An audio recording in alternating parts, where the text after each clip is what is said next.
Hi everyone, this is Vidisha Chaudhary and welcome back to my channel.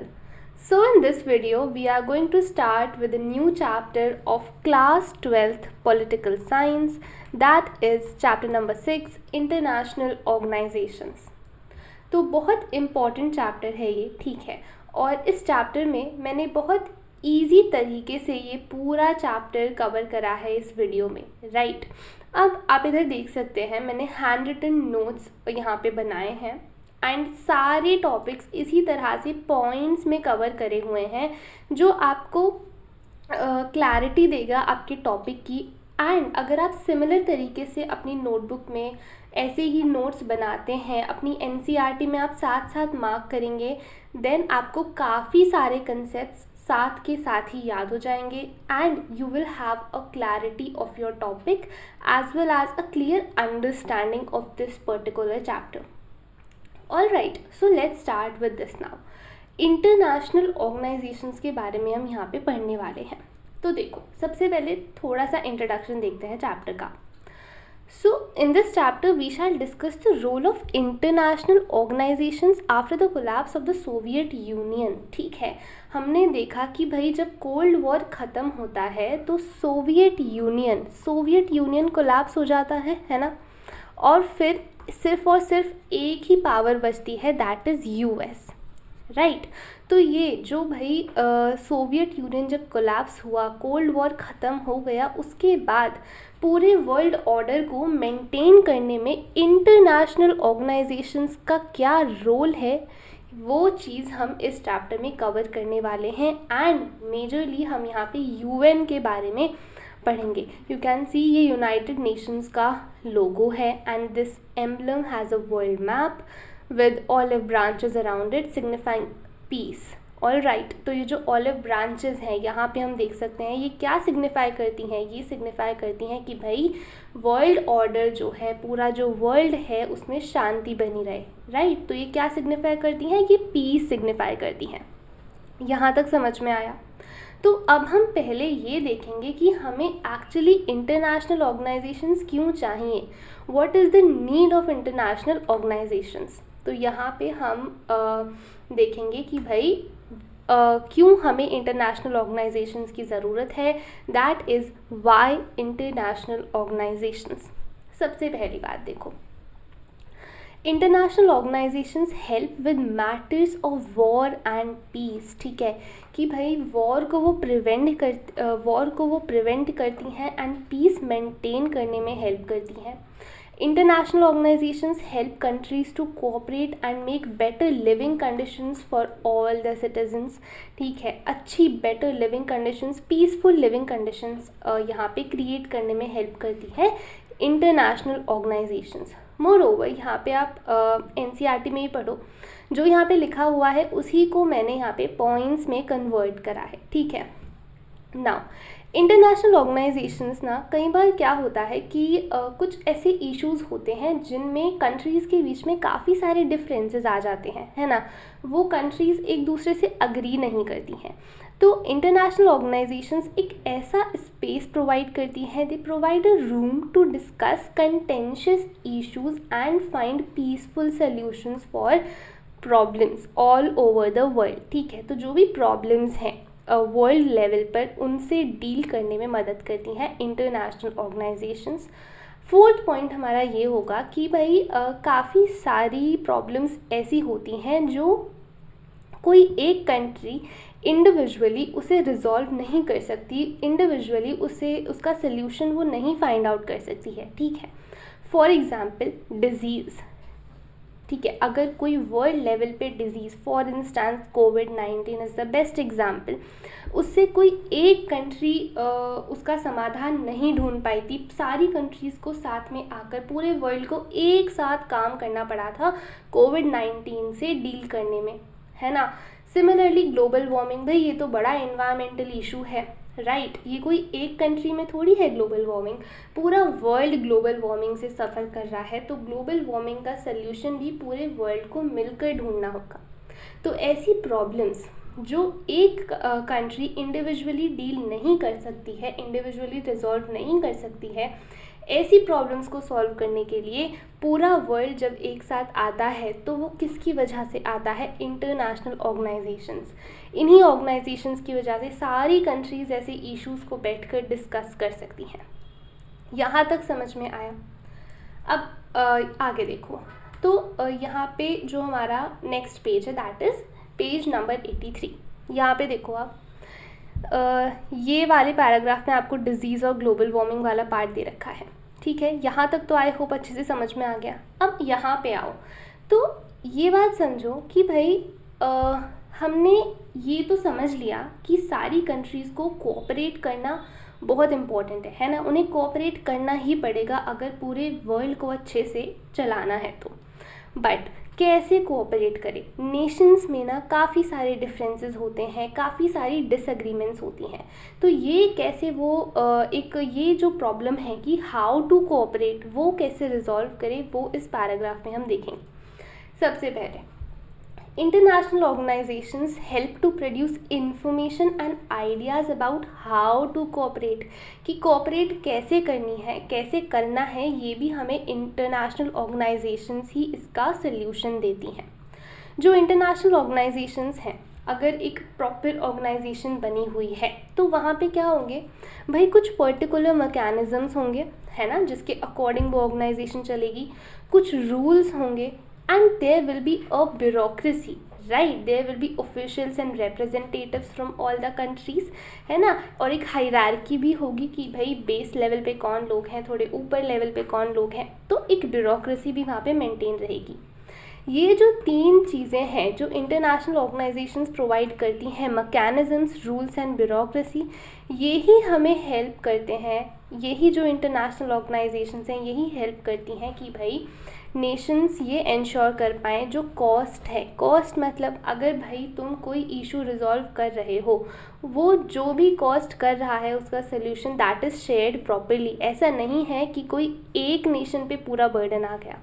पहली चीज़, benefits will be fairly divided with the help of international organisations, as well as जैसा हमने देखा कि भाई particular rules होंगे तो जो मेंबर्स हैं they will honour an agreement. अगर एक ऑर्गेनाइजेशन के या फिर अगर कुछ इशू पे कुछ कंट्रीज़ कोऑपरेट कर रही हैं तो सारे मेंबर्स ने अगर वो अग्रीमेंट साइन करा है, ऐसा नहीं है कि वो उस अग्रीमेंट की टर्म्स एंड कंडीशंस को फॉलो नहीं करेंगे। अगर उन्होंने एक अग्रीमेंट साइन करा है विद इन एन ऑर्गेनाइजेशन तो they have to honour that agreement. समझ में आया? So an international organization can help to produce information and ideas about how to cooperate. It provides mechanisms, rules and a bureaucracy that will help member to have more confidence that by cost will be shared properly. Moreover, all the benefits, यहाँ पे देखो all the benefits will be fairly divided and that अगर एक बार member ने join कर ली है कोई agreement तो उसकी टर्म्स एंड कंडीशंस को उसको फॉलो करना ही पड़ेगा। यहाँ तक समझ में आया? ठीक है कि हमें इंटरनेशनल ऑर्गेनाइजेशंस क्यों चाहिए और इंटरनेशनल ऑर्गेनाइजेशंस क्या काम करती हैं।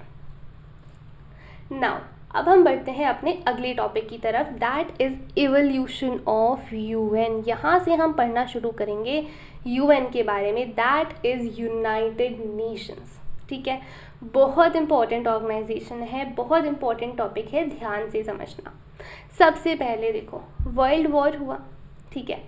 वर्ल्ड वॉर की वजह से क्या होता है, कंट्रीज़ को ये समझ में आता है कि हमें एक सेंट्रल ऑर्गेनाइजेशन, एक इंटरनेशनल ऑर्गेनाइजेशन की ज़रूरत है जिसके थ्रू हम ये जो इतने कन्फ्लिक्ट्स हो रहे हैं पूरे वर्ल्ड में उससे डील कर पाएँ, उन कन्फ्लिक्ट्स का डिस्कशन के थ्रू समाधान निकाल पाएँ और वॉर ना हो। ठीक है, तो फर्स्ट वर्ल्ड वॉर होता है 1914 to 1918 and it encourage the formation of league of Nations. तो यहाँ पे कौन सी ऑर्गेनाइजेशन बनती है, लीग ऑफ नेशंस यहाँ पे बनाई जाती है।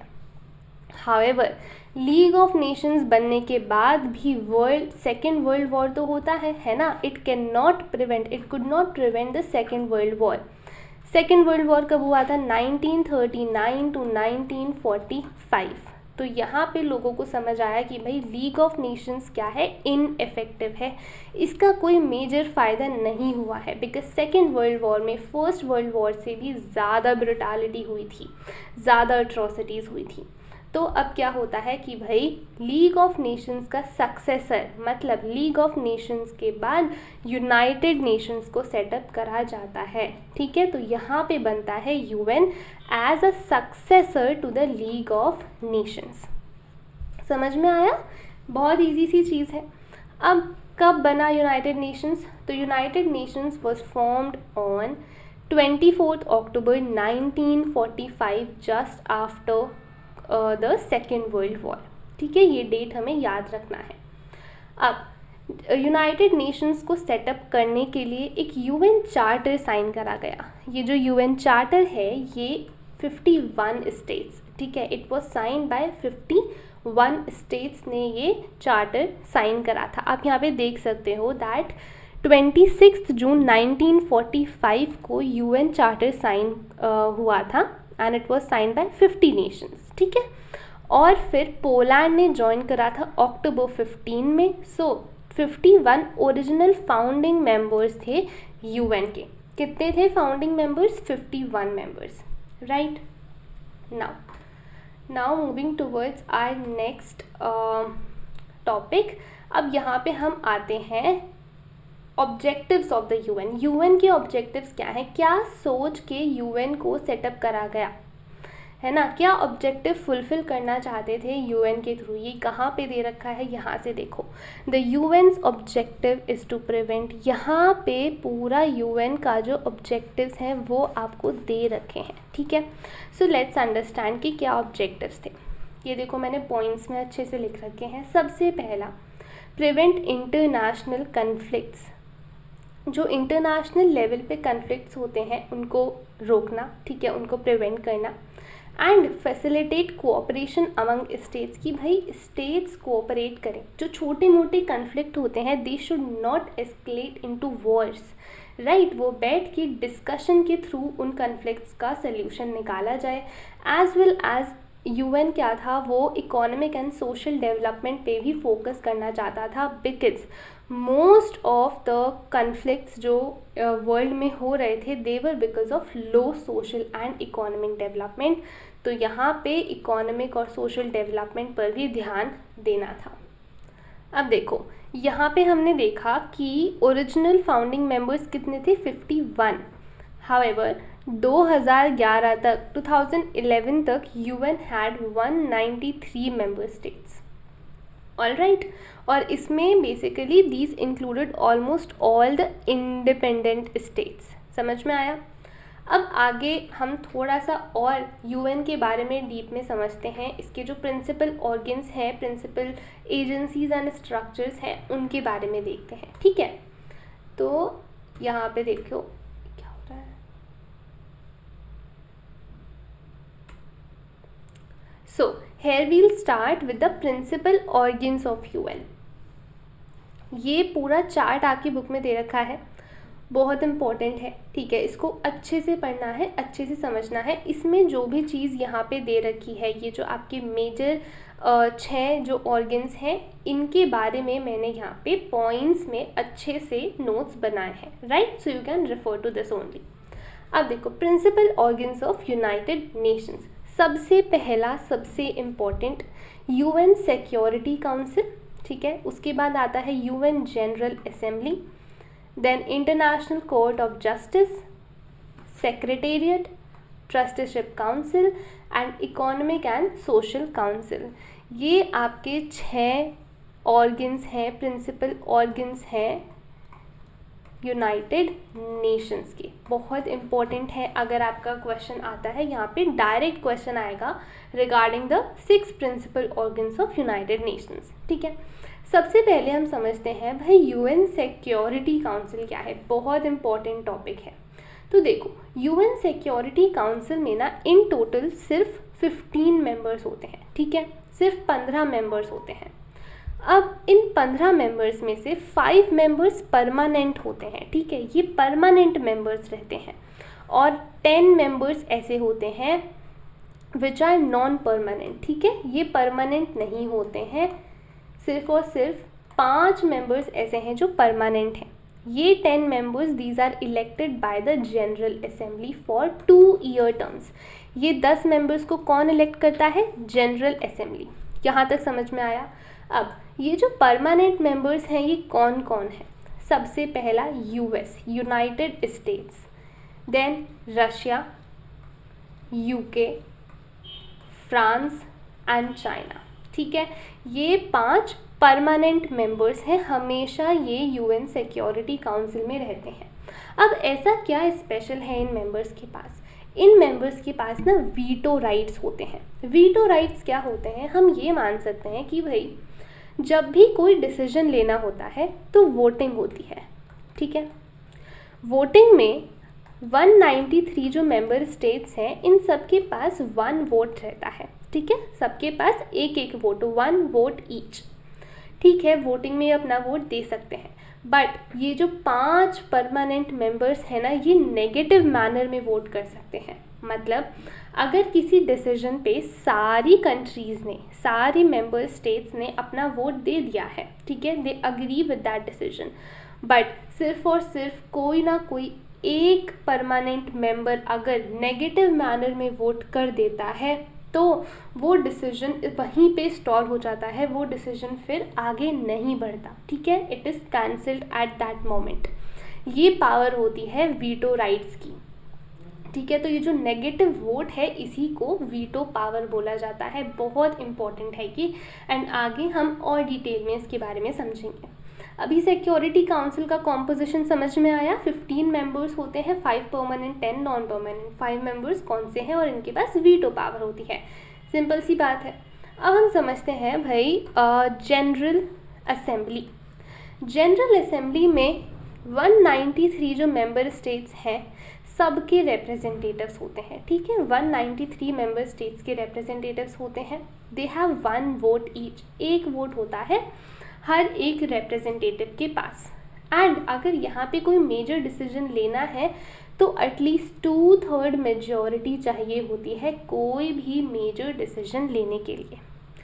समझ में आया? अब हम पढ़ते हैं इंटरनेशनल कोर्ट ऑफ जस्टिस। यहाँ पे दे रखा है, ठीक है। इंटरनेशनल कोर्ट ऑफ जस्टिस में ना 15 मेंबर्स होते हैं, ठीक है। 15 यहाँ पे जजेस होते हैं एंड दीज जजेस are elected for 9 years by absolute majority, ठीक है। कहाँ पे? यहाँ पे अगर हमें ये 15 जजेस को इलेक्ट करना है तो सिक्योरिटी काउंसिल और जनरल असेंबली दोनों में ही वी नीड एब्सोल्यूट मेजॉरिटी, वरना we can not elect these 15 जजेस। समझ में आया? अब यूएन सेक्रेटेरिएट। यूएन सेक्रेटेरिएट में कौन होते हैं? It is basically a international staff servicing the other principal organs, ठीक है। सिंपल सी बात है। ये जो यूएन सेक्रेटेरिएट होता है ना, it is headed by the secretary general, ठीक है। यूएन सेक्रेटरी जनरल जो होते हैं वो हेड होते हैं यूएन सेक्रेटेरिएट के, and this secretary general is appointed by General assembly on the advice of security Council, ठीक है। तो सिक्योरिटी काउंसिल और General assembly most important organs हैं यूएन के। समझ में आया? अब देखते हैं ट्रस्टीशिप काउंसिल। ये जो काउंसिल है, ये जो पर्टिकुलर ऑर्गन है, this was suspended on 1 November 1994 because Palau जो यूएन की लास्ट ट्रस्ट टेरिटरी थी ना, उसको भी इंडिपेंडेंस मिल चुकी थी, ठीक है। तो सभी इंडिपेंडेंट स्टेट्स थी अब, तो यहाँ पे ट्रस्टीशिप काउंसिल को वाइंड अप कर दिया गया था। अब देखते हैं इकोनॉमिक एंड सोशल काउंसिल। ये क्या है? Economic and Social Council is basically यहाँ पे जो भी मेंबर स्टेट्स हैं they are elected by General Assembly for overlapping 3 year terms, और यहाँ पे 54 सीट्स होती हैं बेस्ड ऑन जोग्राफिकल रिप्रेजेंटेशन, ठीक है। तो 3 ईयर की टर्म्स पे ये टर्म के लिए इकोनॉमिक एंड सोशल काउंसिल के मेंबर्स को इलेक्ट किया जाता है। कितने मेंबर्स होते हैं? 54 सीट्स होती हैं, तो उतने ही मेंबर्स होते हैं। एंड ये जो सीट्स हैं, ये जो मेंबर्स हैं, इन्हें किस बेसिस पे इलेक्ट किया जाता है? जोग्राफिकल रिप्रेजेंटेशन, मतलब वर्ल्ड में जितने भी एरिया हैं सब में से इक्वल रिप्रेजेंटेशन होना चाहिए, समझ में आया? Now let's move towards our next topic, that is various structures and agencies. हमने ऑर्गन्स देख लिए है ना, अभी हमने 6 ऑर्गन्स देखे। अब यूएन में ना काफ़ी सारी एजेंसीज एंड स्ट्रक्चर्स भी होते हैं। कहाँ पे लिखा है, यहाँ पे देखो, the UN consist of many different structures and agencies. तो जो वॉर एंड पीस के जो मैटर्स होते हैं, they are discussed in General Assembly and Security Council. ठीक है, वॉर एंड पीस के। बट जो सोशल एंड इकोनॉमिक इश्यूज होते हैं, ये इश्यूज काफ़ी सारी एजेंसीज में, काफ़ी सारी एसोसिएशंस एंड स्ट्रक्चर्स में डिस्कस होते हैं। For example WHO, World Health Organisation, right, UNDP, United Nations Development Programme, UNHRC, United Nations Human Rights Commissions. After that we have UNHCR, this is the United Nations High Commission for Refugees. Then UNICEF, United Nations Children's Fund. After that UNESCO, United Nations Educational, Scientific and Cultural Organization. This is UNESCO. तो यहाँ पे आप देखो काफ़ी सारी organisations आपको दे रखी हैं जिनमें social and economic issues discuss होते हैं। अगर आप ये वाला देखोगे ना, the United Nation system principal organs, यहाँ पे इनके अलावा भी काफ़ी सारी एजेंसीज आपको दे रखी हैं इन बॉक्सेस में। ठीक है, so make sure that you read these. But यहाँ पे ये जो है, these are the most important ones. समझ में आया? अब देखो, यूनाइटेड नेशंस के बारे में पढ़ लिया, उसका पूरा कॉम्पोजिशन, पूरा स्ट्रक्चर समझ लिया। ठीक है, अब हो क्या रहा है कि सेकेंड वर्ल्ड वॉर के बाद यूनाइटेड नेशंस को सेटअप किया था, है ना। तब की जो पॉलिटिकल रियलिटीज़ थी वो कुछ और थी, और जो आज के टाइम की पॉलिटिकल रियलिटीज़ हैं, पॉलिटिकल सिचुएशन है, वो कुछ और है ना। दोनों टाइम्स में बहुत ज़्यादा चेंज आया है। तो मतलब हमें यूनाइटेड नेशंस, जो मोस्ट इम्पॉर्टेंट इंटरनेशनल ऑर्गेनाइजेशन है, उसको भी कुछ ना कुछ रिफॉर्म की ज़रूरत है, ताकि वो जो ये पर्टिकुलर ऑर्गेनाइजेशन है, ये आज के समय की पॉलिटिक्स को रिप्रेजेंट कर पाए। तो नेक्स्ट टॉपिक हमारा यही है, reform after cold war, right, reform after cold war. किस तरह से यूएन को रिफॉर्म किया गया और किस एरिया में मेजर रिफॉर्म्स की आवश्यकता थी। सबसे पहले देखो, अगर हम यूएन के रिफॉर्म्स की बात करते हैं तो 2 बेसिक काइंड्स ऑफ रिफॉर्म्स यहाँ पे सजेस्ट किए जाते हैं। 2 बेसिक काइंड्स ऑफ रिफॉर्म्स की डिमांड रेज करी जाती है यूएन में। पहला, reform of the structures and processes of UN and review of the issues that fall with in the jurisdiction of UN. मतलब यूएन के स्ट्रक्चर्स एंड प्रोसेसेस, जैसा अभी हमने देखा कितने स्ट्रक्चर्स हैं, है ना, सिक्योरिटी काउंसिल है, जनरल असेंबली है, वेरियस ऑर्गेनाइजेशंस हैं। उसके अलावा ज्यूरिसडिक्शन, मतलब जो जुडिशरी के अंडर जो इश्यूज फॉल करते हैं with in United Nations organisation, उन इश्यूज़ को रिव्यू करा जाए। ठीक है, कहाँ तक जुडिशरी लिमिटेड होनी चाहिए, उसका स्कोप कितना होना चाहिए जुडिशरी का, वो चीज़ें रिव्यू करी जाए, वहाँ पे थोड़े रिफॉर्म्स करे जाए। तो सबसे पहले हम यहाँ पे बात करते हैं reform of structures and processes की। यहाँ पे आप देख सकते हो, यहाँ से हम स्टार्ट करेंगे। ठीक है, one of the reform of structures and processes, the biggest discussion रहा है सिक्योरिटी काउंसिल। समझ में आया?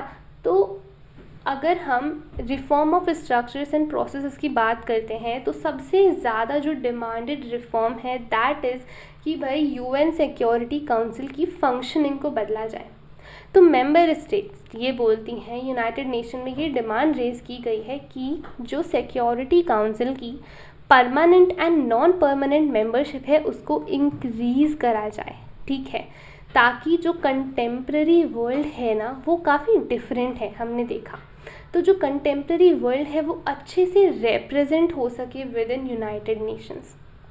यहाँ पे particularly Asia, Africa and south America से रिप्रेजेंटेशन इंक्रीज़ करने की बात करी जाती है कि भाई इन ये जो कॉन्टिनेंट्स हैं यहाँ से तो रिप्रेजेंटेशन इंक्रीज़ होनी ही चाहिए। Where as US and other western countries, ये कंट्रीज़ ये बोलती हैं कि यूएन के बजटरी प्रोसीजर्स और उसकी एडमिनिस्ट्रेशन में चेंज आना चाहिए। ठीक है, यूएस तो ऑलरेडी पार्ट है ना, परमानेंट मेंबर है सिक्योरिटी काउंसिल का, और जो दूसरी वेस्टर्न कंट्रीज़ हैं वो बजटरी प्रोसीजर्स और एडमिनिस्ट्रेशन में रिफॉर्म लाना चाहती हैं। अब हम देखते हैं कि जुरिस्डिक्शन, जुडिशरी वाला जो पार्ट है वहाँ क्या डिमांड्स हैं। अब यहाँ दो व्यूज़ आते हैं। कुछ लोग ये बोलते हैं, कुछ स्कॉलर्स ये बोलते हैं कि judiciary should play a more effective role in peace and security missions, where as कुछ ये बोलते हैं दैट जुडिशरी का जो रोल है it should remain confined to development and humanitarian issues. ठीक है, तो एक तरफ लोग बोल रहे हैं कि पीस और जो सिक्योरिटी मिशंस हमारे होते हैं, वॉर पीस का जो मैटर है उसमें भी जुडिशरी इन्वॉल्व हो, वेयर एज लोग बोलते हैं, कुछ लोग ये बोल रहे हैं कि नहीं, सिर्फ डेवलपमेंट से रिलेटेड सोशल इकोनॉमिक जो ये प्रॉब्लम्स हैं सिर्फ इनसे रिलेटेड जुडिशरी अपना जो भी जुरिस्डिक्शन है उसको वहाँ तक ही लिमिटेड रखना चाहिए। तो ये कुछ डिबेट्स हैं रिफॉर्म को लेकर।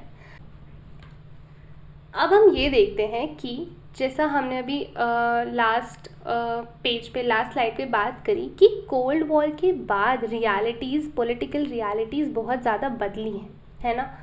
तो ऐसा क्या चेंज हो गया कोल्ड वॉर के बाद कि हमें यूएन को भी रिफॉर्म करना पड़ेगा? ऐसी कौन सी पॉलिटिकल सिचुएशंस बदल गई, है ना? क्या चेंजेस हुए आफ्टर कोल्ड वॉर? या फिर हम ये भी बोल सकते हैं कि why should UN B reformed, UN को क्यों रिफॉर्म करना चाहिए? ये उसके भी रीजंस हैं कि भाई जब इतनी सारी चेंजेस हुए हैं तो पॉलिटिकल सिचुएशन भी चेंज हुई है, पॉलिटिकल सिचुएशन चेंज हुई है तो यूनाइटेड नेशंस को भी हमें रिफॉर्म करना पड़ेगा according to the contemporary political realities, right. तो यहाँ पे हम यही समझने वाले हैं कि क्या क्या चेंज हुआ है कोल्ड वॉर के बाद। सबसे पहला, सोवियत यूनियन कोलैप्स हो गया। हमने देखा कोल्ड वॉर में दो ही मेन पावर्स थी, है ना, यूएस एंड यूएसएसआर। भाई सोवियत यूनियन कोलैप्स हो गया आफ्टर कोल्ड वॉर, ये बहुत बड़ा चेंज है ना, फॉर वर्ल्ड पॉलिटिक्स। उसके बाद US is the strongest power, US जितनी कोई पावर स्ट्रॉन्ग है ही नहीं, यूनिपोलर वर्ल्ड, एक इकलौती पावर है।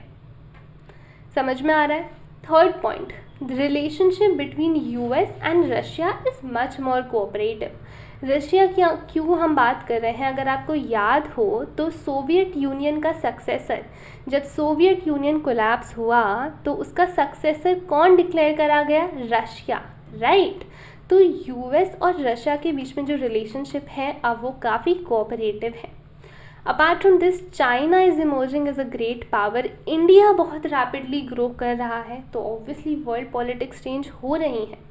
Apart from this, economies of Asia are growing at an unprecedented rate। भाई जो एशियन कंट्रीज़ हैं, जो एशियन स्टेट्स हैं, उनकी इकोनॉमी बहुत तेज़ी से बढ़ रही है। Many new countries have joined UN, काफ़ी सारी नई कंट्रीज़ ने यूएन को ज्वाइन कर लिया है। And last point is that अब ये जो कंटेम्प्रेरी एरा है इसमें न्यू सेट ऑफ चैलेंजेस हैं, ऐसे चैलेंजेस जो उस टाइम पे जब यूएन को फ्रेम करा गया या फिर कोल्ड वॉर से पहले ये चैलेंजेस नहीं थे, है ना। कौन कौन से चैलेंजेस की बात हो रही है? Genocide, civil war, climate change, है ना, एथनिक कन्फ्लिक्ट्स, भाई ethnicity exactly, terrorism, nuclear proliferation, environment degradation and epidemics. तो ये जो है, ये जो चैलेंजेस हैं, ये नए चैलेंजेस हैं, न्यू इमर्जिंग चैलेंजेस हैं जो उस टाइम पे नहीं थे जब यूएन को फॉर्म किया गया, यूएन को बनाया गया था। यहाँ तक समझ में आया?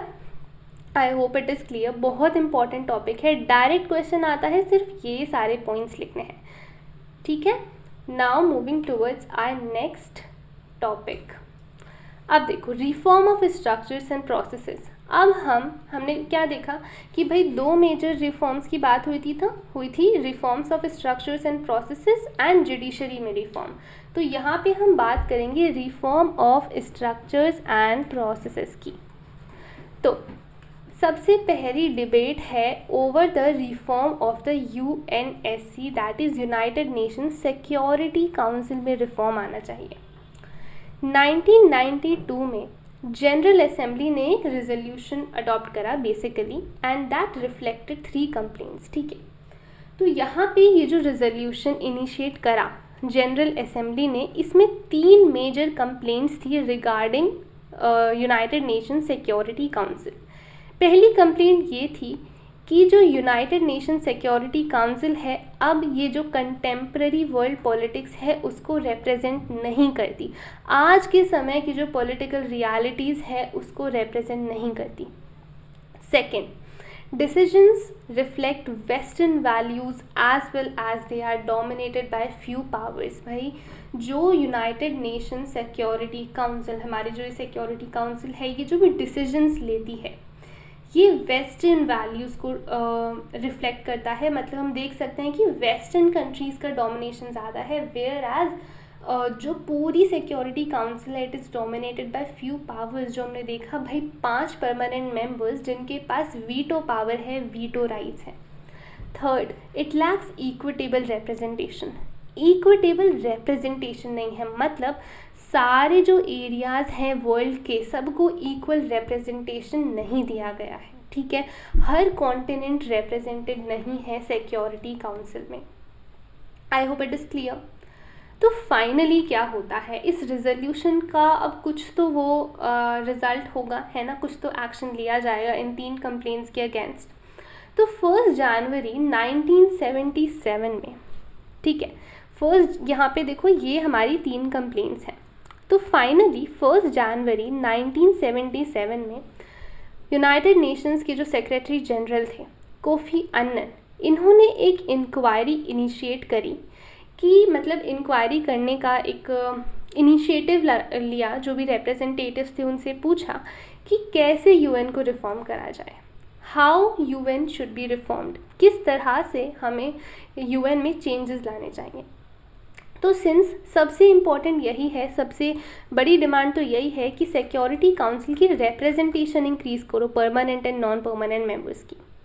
तो यहाँ पे ये जो इंक्वायरी है इसका रिज़ल्ट क्या हुआ, लोगों ने जो भी रिप्रेजेंटेटिव्स थे उन्होंने ये क्राइटेरिया दिया, ठीक है, criteria for new permanent and non permanent members, कि भाई एक कंट्री या तो परमानेंट या नॉन परमानेंट मेंबर तभी बन पाएगी जब वो इन क्राइटेरियाज़ को फुलफ़िल करेगी। क्या क्राइटेरियाज़ है?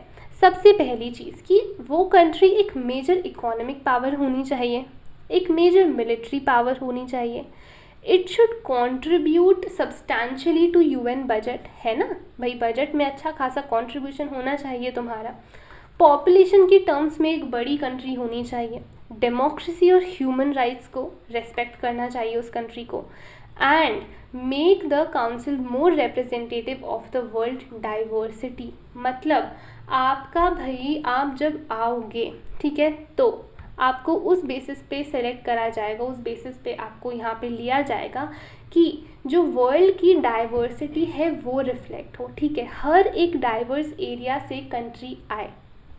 समझ में आया? तो यहाँ पे आपके ये सारे जो भी क्राइटेरियाज़ हैं यहाँ पे आपके दे रखे हैं, और आप देख सकते हैं यहाँ पे क्या लिखा है, that world's diversity should be represented in security Council in terms of geography, economic systems and culture. Geography मतलब हर कॉन्टिनेंट से, हर जोग्राफिकल एरिया से, इकोनॉमिक सिस्टम्स हम देखेंगे कि हर कंट्री की इकोनॉमी एक जैसी नहीं है। Apart from this culture, culture कितने सारे हैं ऑल ओवर द वर्ल्ड, है ना, तो हर culture should be every culture should be represented in security council. यहाँ तक आपको ये क्राइटेरिया समझ में आया। बट ये जो क्राइटेरिया है ना इसमें काफ़ी सारे चैलेंजेस भी हैं। यहाँ से आप देखोगे ये पूरा चैलेंजेस का पार्ट है, यहाँ पे चैलेंजेस बता रखे हैं, क्या प्रॉब्लम्स हैं। सबसे पहला, ऐसा तो कुछ नहीं बताया कि भाई कितनी बड़ी इकोनॉमिक पावर या कितनी बड़ी मिलिट्री पावर होनी चाहिए, कुछ वहाँ पे क्राइटेरिया सेट नहीं करा, सिर्फ बोल दिया है कि एक बड़ी इकोनॉमिक पावर और एक बड़ी मिलिट्री पावर होनी चाहिए, है ना, तो पहली प्रॉब्लम।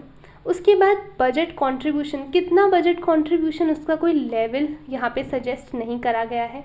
लार्ज पॉपुलेशन, ज़रूरी है क्या हर कंट्री जिसकी पॉपुलेशन हाई हो भाई वो पॉपुलेशन एसेट ही हो, वो लाइबिलिटी भी तो होनी हो सकती है ना। तो हमेशा ये ज़रूरी नहीं है कि हाई पॉपुलेशन आपका एसेट ही हो, वो बड़ी लायबिलिटी भी हो सकती है, ठीक है। उसके बाद अगर भाई तुमने ये क्राइटेरिया दिया है डेमोक्रेसी एंड ह्यूमन राइट्स का, तो इस तरह से तो काफ़ी सारी कंट्रीज़ रिस्पेक्ट करती हैं डेमोक्रेसी और ह्यूमन राइट्स को, है ना। काफ़ी सारी countries that have their excellent records in this area वो लाइन में खड़ी हो जाएंगी ये मेंबर बनने के लिए, permanent and non permanent members. But क्या सिर्फ इस क्राइटेरिया से ये डिसाइड हो सकता है that they will be effective council members, वो कुछ कंट्रीब्यूट कर पाएंगे आपकी काउंसिल को, सिक्योरिटी काउंसिल को? ये अनदर प्रॉब्लम है। फिफ्थ प्रॉब्लम आती है इक्विटेबल रिप्रेजेंटेशन। अगर तुम ये बोल रहे हो कि जोग्राफिकल टर्म्स में इक्वल रिप्रेजेंटेशन होना चाहिए, तो डू यू मीन दैट हर एरिया से एक सीट ले लो, है ना, 1 seat from each area? Is it possible और इज़ इट फीजिबल? सेकेंड, क्या जोग्राफिकल रिप्रेजेंटेशन जो है it should be in terms of regions और सब रीजन्स? फिर यहाँ पे एक इशू आता है कि सिर्फ और सिर्फ जोग्राफिकली क्यों रिप्रेजेंटेटिव होनी चाहिए काउंसिल? इकोनॉमिक डेवलपमेंट और कल्चर भी बहुत इंपॉर्टेंट फैक्टर्स हैं, है ना। तो ये कुछ प्रॉब्लम्स हैं जो हमने क्राइटेरिया यहाँ पे सजेस्ट करा है।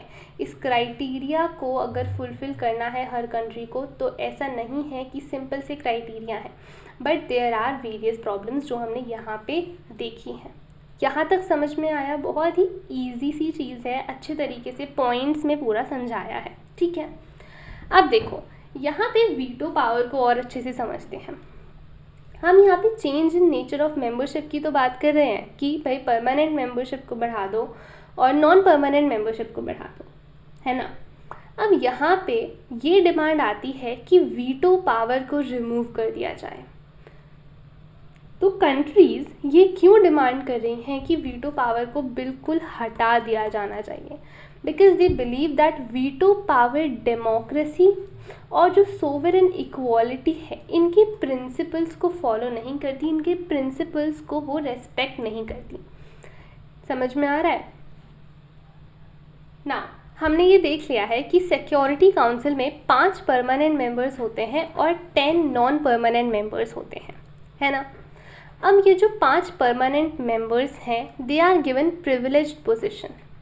क्यों प्रिविलेज पोजीशन दी गई थी? यहाँ पे ये एक्सपेक्ट करा गया था कि भाई ये जो 5 परमानेंट मेंबर्स हैं ना, ये मोस्ट पावरफुल नेशंस थे after the second world war, ठीक है। सेकेंड वर्ल्ड वॉर के बाद दीज 5 मेंबर्स, जो ये 5 परमानेंट मेंबर्स हैं, they were the most powerful Nations.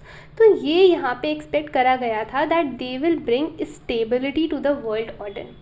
और इन पावरफुल मेंबर्स की, ये परमानेंट मेंबर्स की क्या मेन प्रिविलेजेस होती हैं? सबसे पहला वीटो पावर एंड परमानेंसी। एक तो वीटो पावर होती है इनके पास, जैसा मैंने पहले आपको समझाया है, और परमानेंसी कि इन्हें कोई रिमूव नहीं कर सकता, दे आर परमानेंट, राइट। अब वीटो पावर क्या होती है? मैंने आपको पहले भी समझाया कि अगर कोई डिसीजन लेना है तो वोटिंग के थ्रू डिसाइड होता है। सारे मेंबर्स के पास 1 वोट ईच होता है, but permanent members negative manner में वोट करते हैं। अगर एक भी परमानेंट मेंबर ने नेगेटिव वोट दे दिया तो it can stall the decision, और यही नेगेटिव वोट को वीटो पावर बोला जाता है। समझ में आया?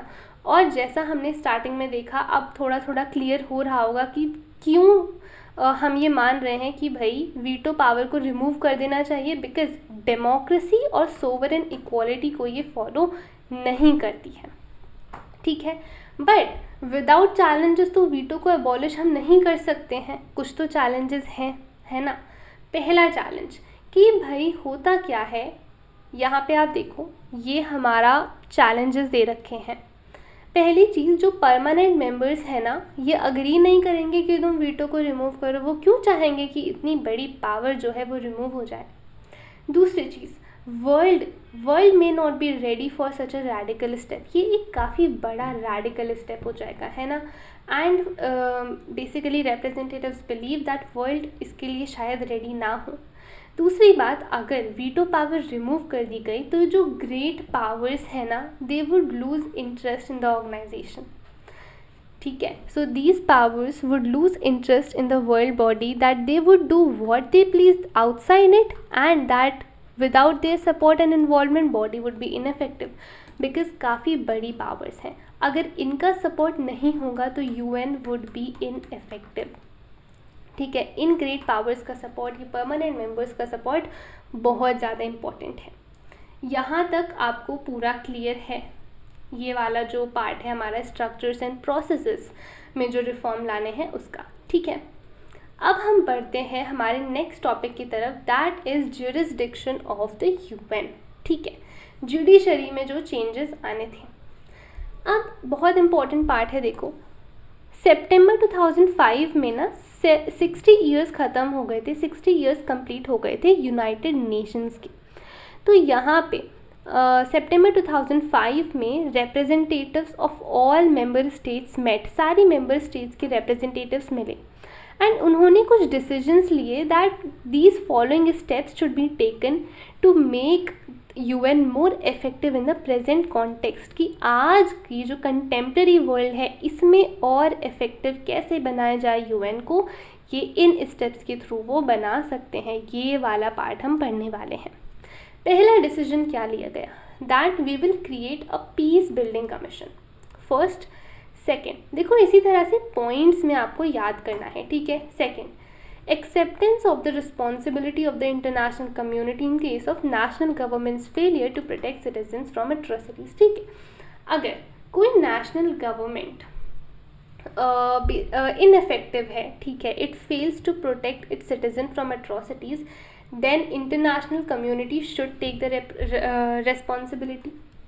then थर्ड हमारा क्या होता है, that we will establish human rights council, और ये कब से ऑपरेशनल हो गई है, कब से इफेक्ट में आ गई है, 19 जून 2006, very important.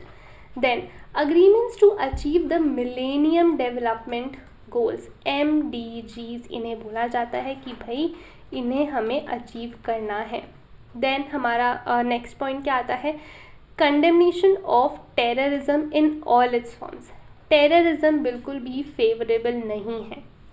Then creation of a democracy fund, and last point, last step that was taken, wind up the trusteeship council, जैसा हमने ऑलरेडी वो जो ऑर्गन्स वाला पार्ट है वहाँ पे देखा। So these few decisions were taken कि भाई इन स्टेप्स के थ्रू हम यूएन को और ज़्यादा इफेक्टिव बना सकते हैं इन द प्रेजेंट कॉन्टेक्स्ट। यहाँ तक समझ में आया आपको? बहुत इजी सा, बहुत छोटा सा पार्ट है ये, बहुत इंपॉर्टेंट है, डायरेक्ट क्वेश्चन आता है। ठीक है, now moving on towards our next topic, that is India and the UN reforms. अब बहुत इंपॉर्टेंट पार्ट है, यहाँ पे हम देखेंगे दैट इंडिया क्या सपोर्ट करती है इस चीज़ को कि यूएन को रिफॉर्म करना चाहिए। देन डेफिनेटली इंडिया सपोर्ट करती है। India has supported the restructuring of the UN. India ये बिलीव करती है कि रीस्ट्रक्चर करने से जो यूएन है बेसिकली, है ना, इंडिया ये मानती है कि अगर हमारा यूएन हम रीस्ट्रक्चर करते हैं, रिफॉर्म करते हैं, then it will strengthen the organisation and it will be suitable to the changing world, because political realities continuously change हो रही हैं। मोरोवर इंडिया बिलीव करती है that development should be central to UN agenda. Development बहुत important है, ठीक है। And another point जो इंडिया सपोर्ट करती है, इंडिया जो बोलती है, India basically believes that UN को और ज़्यादा इन्हांस रोल प्ले करना चाहिए in development and cooperation all over the world. ठीक है, एक तो डेवलपमेंट हो as well as cooperation among states, यहाँ पे यूएन को और ज़्यादा रोल प्ले करना चाहिए, बिकॉज डेवलपमेंट कोऑपरेशन बहुत इंपॉर्टेंट है और डेवलपमेंट तो इंडिया सेंट्रल मानती ही है यूएन एजेंडा के लिए। समझ में आए ये 3 पॉइंट्स? बहुत इंपॉर्टेंट है, इजी से पॉइंट्स हैं। अब यहाँ पे हम देखते हैं इंडिया का one of the major concerns of India क्या रहा है। It has been regarding the composition of the Security Council. India believes कि भाई Security Council has largely remained static. सिर्फ और सिर्फ 1965 में 11 से बढ़ाकर 15 मेंबर्स कर दिए थे, but it has remained static since then. 15 से आगे कोई भी एक्सटेंशन नहीं हुआ है सिक्योरिटी काउंसिल के कॉम्पोजिशन में। Apart from this, general assembly तो एक्सपांड हुई है ना, उसमें 193 मेंबर स्टेट्स हैं। तो इंडिया बिलीव्स यहाँ पे इंडिया अपना स्टैंड लेती है और बोलती है कि ये जो तरीका है कि तुम्हारी सिक्योरिटी काउंसिल बिल्कुल स्टैटिक है, it will harm the representative character of security council.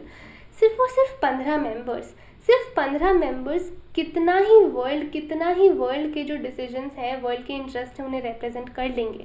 तो जो रिप्रेजेंटेटिव कैरेक्टर है उसे हार्म करेगा, बिकॉज सारी स्टेट्स रिप्रेजेंट नहीं हो पाएंगी सिक्योरिटी काउंसिल में, सब अपना कंट्रीब्यूशन नहीं दे पाएंगी in major decisions taken by UN. समझ में आया? नाउ अगर आप लोग इंडिया बिलीव्स बेसिकली दैट अगर यूएन की सिक्योरिटी काउंसिल एक्सपांड हो जाती है with more representation from all over the world, then it will enjoy a greater support in the world community। और एक ऑर्गेनाइजेशन को अच्छे से काम करने के लिए, अच्छे से ऑपरेट करने के लिए क्या चाहिए? Greater support of the world community, ना कि वर्ल्ड की जितनी भी कंट्रीज़ हैं वो उस ऑर्गेनाइजेशन में इन्वॉल्व रहें, उसमें अपना कॉन्ट्रीब्यूशन दें, राइट? तो अगर भाई तुम सिक्योरिटी एक्सपांड करोगे और कंट्रीज़ को रिप्रेजेंटेशन दोगे सिक्योरिटी काउंसिल में, तभी वर्ल्ड कम्युनिटी का सपोर्ट मिल पाएगा इस ऑर्गेनाइजेशन को। I hope it is clear, है ना? बहुत इंपॉर्टेंट पार्ट है ये, एग्ज़ाम में आता है एंड इसी तरह से आपको बिल्कुल क्लियर पॉइंट्स में लिखना है, ठीक है? नाउ यूएन जनरल असेंबली में ना डेवलपिंग कंट्रीज़ मेजॉरिटी में है, बहुत high number of developing countries हैं with in United nations general assembly. मतलब यहाँ पे ये बोला जा रहा है कि भाई जनरल असेंबली में तो हमें रिप्रेजेंटेशन दे दिया गया है, बट ये जो डेवलपिंग कंट्रीज़ हैं they should also have a role in shaping security council, because security council is one of the most important organ of United Nations organisation. Clear है? So increase in number of permanent and non permanent members, exactly. So India इस चीज़ को support करती है कि permanent and non permanent members का जो representation है, जो कॉम्पोजिशन है, उसे डेफिनेटली इंक्रीज़ करना चाहिए, तभी आपको इंटरनेशनल कम्युनिटी का सपोर्ट मिल पाएगा। अपार्ट फ्रॉम दिस, एक ये मेजर व्यू है इंडिया का कि अगर आप लोग कोई भी यूनाइटेड नेशंस को अगर रीस्ट्रक्चर करने का कोई प्लान बना रहे हो, then it should be broad based मतलब क्या है कि सारी कंट्रीज़ का डिसीजन, सारी कंट्रीज़ का कंट्रीब्यूशन इसमें होना चाहिए। फॉर इंस्टेंस कि security council should have more developing countries in it. भाई डेवलप्ड कंट्रीज़ तो ऑलरेडी उस लेवल पर हैं, है ना, बट जो डेवलपिंग कंट्रीज़ हैं उनका डिसीजन, उनके जो इंटरेस्ट है, उनको भी रिप्रेजेंटेशन देना चाहिए सिक्योरिटी काउंसिल में, ताकि एक अच्छा इफ़ेक्टिव डिसीजन लिया जा सके for all over the world. ठीक है, पूरे वर्ल्ड के लिए एक अच्छा इफ़ेक्टिव डिसीजन यहाँ पे लिया जा सकता है अगर डेवलपिंग कंट्रीज़ को इंक्लूड करा जाए सिक्योरिटी काउंसिल में। यहाँ तक समझ में आया? आगे देखते हैं। India itself wishes to be a permanent member, very important, यहाँ पे देखो, ठीक है। अब इंडिया आर्ग्यूमेंट्स भी देती है कि क्यों हम परमानेंट मेंबर बन सकते हैं ऑफ अ रीस्ट्रक्चर्ड यूएन। सबसे पहली बात, भाई पॉपुलेशन की टर्म्स में लार्जेस्ट है ना, तो भाई पॉपुलेशन वाला क्राइटेरिया भी फुलफिल कर रही है। वर्ल्ड्स लार्जेस्ट डेमोक्रेसी है, तो डेमोक्रेसी वाला क्राइटेरिया भी फुलफिल हो रहा है। Apart from this, India has participated in virtually all of the initiatives of UN, तो contribution तो अच्छा रहा है। Then India's role in UN's peacekeeping efforts is long and substantial one, तो India has been involved in the UN peacekeeping efforts, ठीक है। Then economic growth, India definitely grow कर रही है, इकोनॉमिक टर्म्स में काफ़ी अच्छी ग्रोथ इंडिया की हो रही है। After that, India has made regular financial contributions. Okay, India has made regular financial contributions, और कभी भी अपनी पेमेंट्स में ना कुछ गड़बड़ नहीं करी है इंडिया ने। तो मतलब एक अच्छा मेंबर हम बोल सकते हैं, एक अच्छी कंट्री है जो सिक्योरिटी काउंसिल का एक परमानेंट मेंबर डेफिनेटली बन सकता है। अब इंडिया क्यों परमानेंट मेंबर बनना चाहती है, यहाँ पे वो इम्पॉर्टेंट है। यहाँ पे आप देखोगे, दिस इज़ द पैराग्राफ जिसमें ये चीज़ दे रखी है कि भाई इंडिया क्यों परमानेंट मेंबर बनना चाहती है सिक्योरिटी काउंसिल का। सबसे पहली चीज़, एक तो सिंबॉलिक इम्पोर्टेंस होती है ना, डेफिनेटली होती है। अपार्ट फ्रॉम दिस, अगर आप सिक्योरिटी काउंसिल का परमानेंट मेंबर बन जाते हैं then it shows your growing importance in the world politics, in the world order. Status काफ़ी ज़्यादा अच्छा हो जाता है, स्टेटस हमारा इम्प्रूव होता है। फॉरेन पॉलिसी में काफ़ी स्ट्रॉन्ग एक ओपिनियन हम रख सकते हैं अगर हम परमानेंट मेंबर हैं तो, है ना। तो फॉरेन पॉलिसी को इन्फ्लुएंस कर सकते हैं एंड डेफिनेटली आप इन्फ्लुएंशियल एंड एक पावरफुल कंट्री बन जाते हैं अगर आप सिक्योरिटी काउंसिल के परमानेंट मेंबर हैं तो। So these are few reasons जिनके लिए इंडिया परमानेंट मेंबर बनना चाहता है। यहाँ तक समझ में आया? आगे देखो, questions raised by other countries. अब ऐसा नहीं है कि सारी कंट्रीज़ अग्री कर रही हैं कि हाँ भाई इंडिया को परमानेंट मेंबर बना दो, ऐसा बिल्कुल भी नहीं है। पहला तो दिक्कत देखो पाकिस्तान ही है। पाकिस्तान जिससे हमारे इतने ज़्यादा कन्फ्लिक्ट्स हैं, है ना, इतना ज़्यादा इश्यूज़ हैं हमारे पाकिस्तान के साथ, वो बिल्कुल ये कंट्री नहीं चाहती कि इंडिया परमानेंट मेंबर बने सिक्योरिटी काउंसिल का, ठीक है। कुछ कंट्रीज़ ऐसी हैं that are concerned about India's nuclear weapon capabilities, कि भाई तुम्हारी जो न्यूक्लियर वेपन कैपेबिलिटीज़ हैं आर दीज डेवलप्ड इनफ, क्या ये ट्रस्टेबल हैं। Then few countries believe that हमारी जो सिचुएशन है इस टाइम पे पाकिस्तान के साथ, India's difficulties with Pakistan will make it an ineffective member as in the Security Council, कि क्योंकि पाकिस्तान के साथ इतनी डिफ़िकल्टीज़ हैं, Wars and all these things, कि तुम एक इफ़ेक्टिव सिक्योरिटी काउंसिल के मेंबर, एक परमानेंट मेंबर नहीं बन पाएंगे, राइट। फिर अदर जो दूसरा एक चैलेंज यहाँ पे आता है वो ये है कि अगर इंडिया को हमने इंक्लूड करा, इंडिया परमानेंट मेंबर बन गई, तो जो दूसरी इमर्जिंग पावर्स हैं उनको भी अकोमोडेट करना पड़ेगा, जैसे कि Brazil, Germany, Japan and south Africa, ठीक है।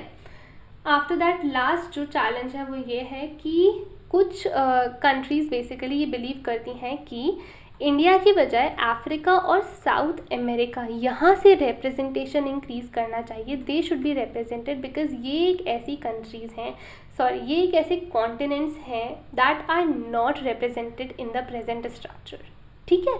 तो बोलते हैं कि इंडिया को हटाकर, मतलब इंडिया की बजाय हमें इन कॉन्टिनेंट्स पर ध्यान देना चाहिए बिकॉज ये अब तक रिप्रेजेंटेड नहीं है with in the UN,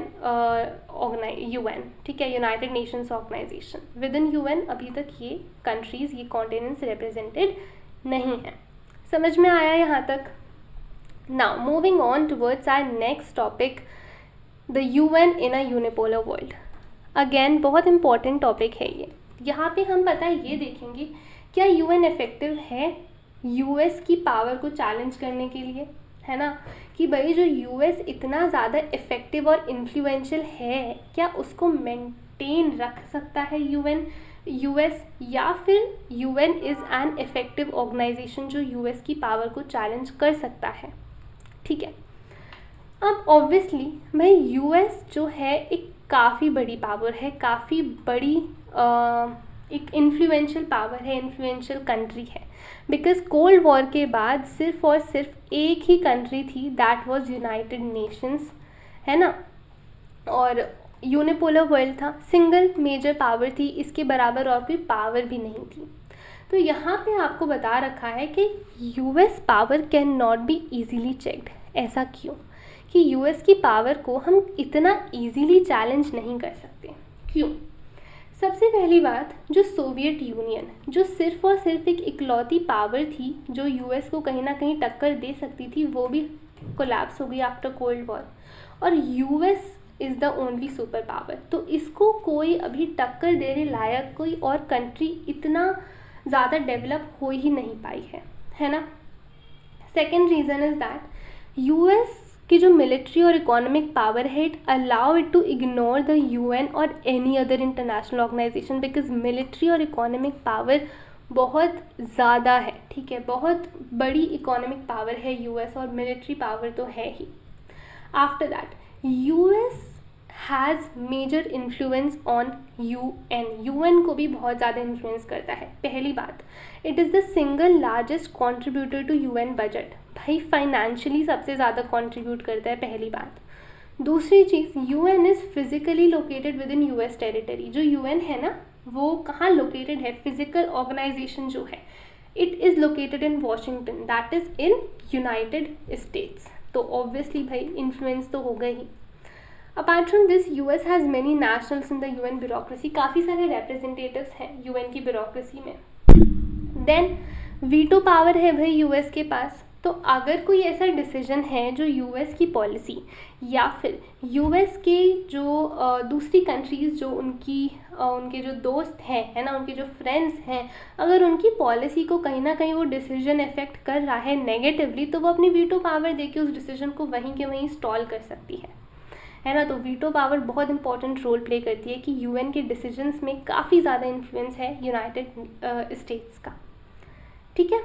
then Washington, क्योंकि ये वॉशिंगटन में लोकेटेड है, तो Washington has basically it has major influence in the choice of secretary general.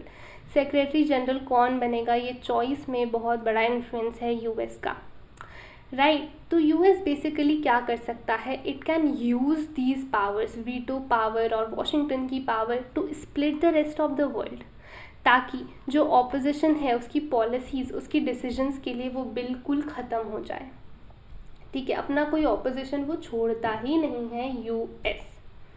समझ में आ गया यहाँ पे ना। आगे देखो, ये तो हमें समझ में आ गया UN in a unipolar world कि क्या यूएन इतना इफेक्टिव है।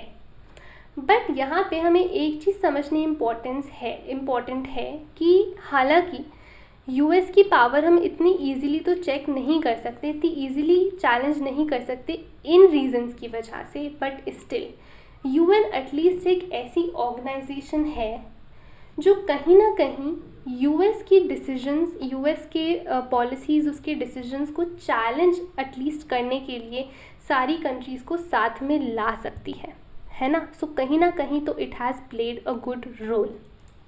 तो आप यहाँ पे देखो कि UN can it bring US and rest of the world into discussions over various issues. तो एक ऐसी ऑर्गेनाइजेशन है जहाँ यूएस के साथ दूसरी पावर्स, दूसरी कंट्रीज़ भी बैठ के वर्ल्ड के जो इश्यूज़ हैं, जो कुछ कन्फ्लिक्ट्स हैं, उनको डिस्कस कर सकते हैं। ऐसा नहीं है कि यूएस अकेला ही डिसीजन ले रहा है। सेकेंड रीज़न यहाँ पे, US leaders see UN as bringing together over 190 nations, जो कन्फ्लिक्ट और सोशियो इकोनॉमिक डेवलपमेंट के बारे में डिस्कस कर सकते हैं। तो यूएस लीडर्स खुद यूएन को काफ़ी ज़्यादा इम्पोर्टेंट मानते हैं कि विदाउट दिस ऑर्गेनाइजेशन 190 नेशन से ज़्यादा, कितने थे, 193, है ना, कि 193 नेशंस कोऑपरेट कर रहे हैं over various conflicts and socio economic development. Apart from this, United Nations एक ऐसा एरेना, एक ऐसा एरिया क्रिएट करता है जहाँ पे it is possible to modify US attitudes and policies. कहीं ना कहीं अगर सारी स्टेट्स, सारी कंट्रीज़ बैठकर कुछ डिस्कशंस इनिशिएट करती हैं, तो इट इज़ समहाउ पॉसिबल कि यूएस की पॉलिसीज़ को भी चैलेंज करा जा सकता है, मॉडिफाई करा जा सकता है। नेक्स्ट पॉइंट आप देखोगे, arguments against specific US policies are heard and compromises and concessions can be shaped। UN एक ऐसी ऑर्गेनाइजेशन है जहाँ पे अगर कोई कंट्री यूएस की पॉलिसी के अगेंस्ट बोल रही है, कुछ आर्ग्यूमेंट दे रही है, तो उसे सुना जाएगा और appropriate compromise, appropriate concession, appropriate decisions उस चीज़ पर, उन आर्ग्यूमेंट्स पर लिए जाएंगे, ठीक है। तो कहीं ना कहीं तो हम देख सकते हैं कि हाँ, यूएस बड़ी पावर तो है, पर यूएन जहाँ पे सारी कंट्रीज़ एक साथ आ रही हैं, तो यूएस को किसी ना किसी तरीके से तो हम चैलेंज कर ही सकते हैं, चाहे वो कितनी ही बड़ी इकोनॉमिक या मिलिट्री पावर क्यों ना हो। अपार्ट फ्रॉम दिस, अगर हम कंटेम्प्रेरी वर्ल्ड देखें तो इतना ज़्यादा इंटरडिपेंडेंस बढ़ गया है, हर कंट्री एक दूसरे पे इंटरडिपेंडेंट है ना। ग्लोबलाइजेशन देख सकते हो आप, मार्केट देख सकते हो, हर एरिया में सारी कंट्रीज़ एक दूसरे पे डिपेंडेंट रहती ही रहती हैं। So without UN, without this particular organisation, it is hard to imagine how more than 7 billion people would live together in this era of interdependence. तो ये जो इंटरनेशनल ऑर्गेनाइजेशन है, इसके ही कारण इतनी जो वर्ल्ड पॉपुलेशन है ये एक साथ रह पा रही है, एक दूसरे से कनेक्टेड है। समझ में आया? So this was the last topic of this chapter. ठीक है, बहुत इंपॉर्टेंट चैप्टर है एंड आई थिंक बहुत लेंदी चैप्टर ये नहीं है. इसके अलावा जैसे साउथ एशिया वाला आपका जो चैप्टर है ना, ऑल्टरनेटिव सेंटर्स ऑफ पावर, वो कंपैरेटिवली आई थिंक ज़्यादा लेंदी है. ठीक है, बट ये बहुत इंपॉर्टेंट है. इसमें आपका जो सिक्योरिटी काउंसिल आती है, जनरल असेंबली आती है, वो जो जुडिशरी वाला पार्ट आता है ना, ये सारे जो टॉपिक्स हैं ये बहुत इंपॉर्टेंट हैं और यहाँ से डायरेक्ट क्वेश्चन आता है. ठीक है, सो आई होप दैट आपने जिस तरह से मैंने आपको पॉइंट वाइज आप देखो मैंने समझाया है नोट्स बना के विद एनसीईआरटी, इसी तरह से आपने अपने नोट्स बनाए हैं. और ये जो नोट्स हैं ना, ये आपको रिवीजन टाइम में भी बहुत हेल्पफुल होंगे. फटाफट आप रिवाइज कर पाएंगे. ठीक है, so this was all for today's video. I hope you liked this video, and if you did, then please subscribe to the channel, press the bell icon so that you can receive the updates of all my upcoming videos. Thanks for watching this video. See you in the next video. Till then, take care and bye bye.